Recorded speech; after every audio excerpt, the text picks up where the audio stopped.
রাত পোহালেই ঈদ। ঢাকাসহ দেশের গুরুত্বপূর্ণ পশুর হাটগুলোতে চলছে শেষ সময়ের মতো কোরবানির পশু কেনাবেচা।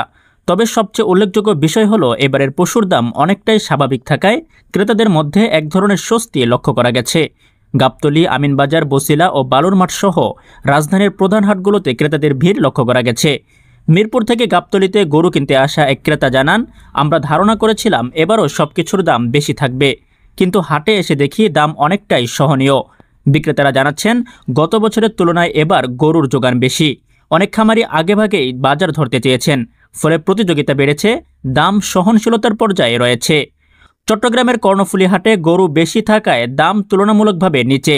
রাজশাহীতে দেশি জাতের গরুর সরবরাহ বেশি হওয়ায় মধ্যবিত্তরা খুশি হয়েছেন। এছাড়াও খুলনার গোল্লামারী ও সোনাডাঙ্গা হাটেও একই ধরনের ভিড় ও চড়া বিক্রি দেখা গেছে। এদিকে ডিএমপি ও স্থানীয় প্রশাসন জানিয়েছে, প্রতিটি হাটে মোতায়েন রয়েছে আইন শৃঙ্খলা বাহিনী। জাল টাকা ও পশু চুরি রোধে কাজ করছে স্পেশাল টিম।